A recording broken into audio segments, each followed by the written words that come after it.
मेरे हस्बैंड की हल्का सा चेस्ट पेन हो रहा था, ट्रीटमेंट कराऊंगा मैं। तो मैंने उनसे बोला मैं भी चलती हूँ, तो उन्होंने बोला कि नहीं आप मत जाओ, बेटी छोटी है, घर में कोई नहीं, आप इनके पास रुको, मैं खुद चला जाऊंगा। वो खुद गाड़ी चला के गए हैं और बिल्कुल अच्छी कंडीशन में गए हैं।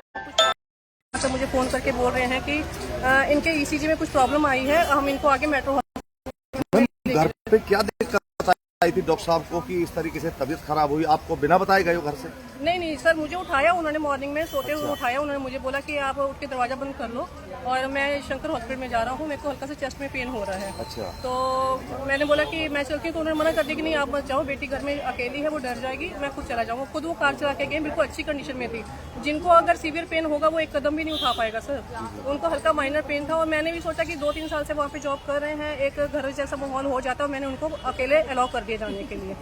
तो 4:24 पे मेरे पास डॉक्टर सुनील परासर का फोन आता है कि इनके ईसीजी में कुछ चेंजेस आए हैं, हम इनको आगे लेके जा रहे हैं मेट्रो हॉस्पिटल में, अगर आपके पास कोई साधन है तो आप भी पहुंचे वहाँ पे। तो मैंने अपने इनके जो कुछ फ्रेंड्स हैं सेक्टर 30 में रहते हैं, मैंने उनके बेटे को फ़ोन करके बोला कि बेटा आप जाओ, चाचू की तबीयत ख़राब हो रही है और मैं अपनी बेटी को कहीं कोई इंतज़ाम करके आ रही हूँ, उसका किसी के पास छोड़ के आ रही हूँ मैं। तो कह रहे चाची मैं अभी जा रहा हूँ। तो मैंने जैसे वो वहाँ पे गए, इन द मीन वाइल मैंने अपने इनके जो एक ब्रदर रहते हैं ऑस्ट्रेलिया में, मैंने उनको फ़ोन करा, मैंने इनके जो कुछ रिश्तेदार बदरपुर में उनको फ़ोन करके मैंने बुलाया, तो सबके सब लोग मेट्रो हॉस्पिटल पहुंच गए। लेकिन सबसे पहले मेरा भतीजा जो प्रियांश सिंह है, उसने वहाँ जाके देखा करी और मुझे बोल दिया कि आप घर जाओ, इनकी बॉडी को कलकत्ता लेके जाना है। कौन बोल रहे थे कि इनकी बॉडी को कलकत्ता लेके जाना, जबकि आप रहते फरीदाबाद में? हाँ, लेकिन इनका होम टाउन कोलकाता में, सारी फैमिली इनकी कोलकाता में थी। अच्छा। तो इसलिए इनको वहाँ पे लेके कोलकाता से कोई आया था?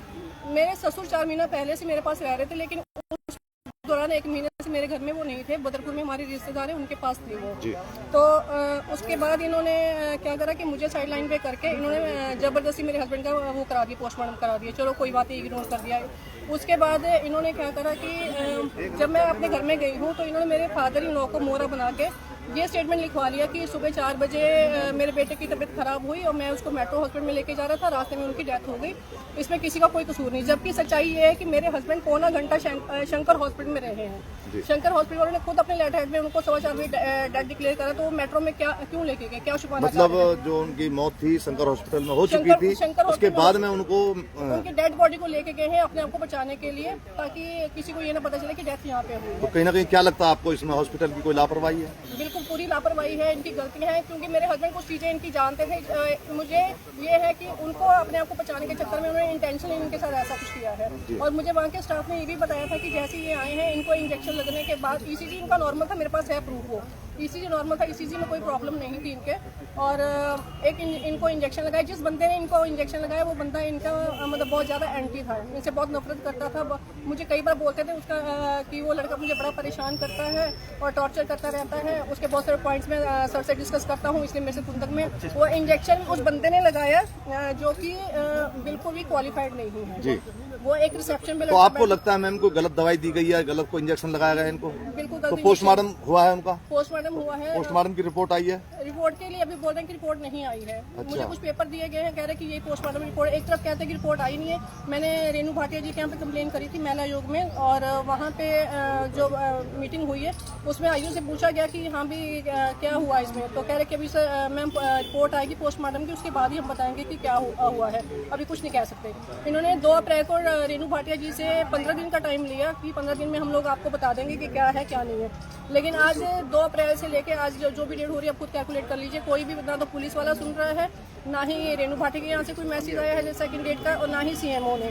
सीएमओ साहब के पास मैं कई बार आ चुकी हूँ, 4 मीटिंग हुई है। 4 मीटिंग में यहाँ पे डॉक्टर योगेश है और एक डॉक्टर और है, उनका नाम याद नहीं है मुझे।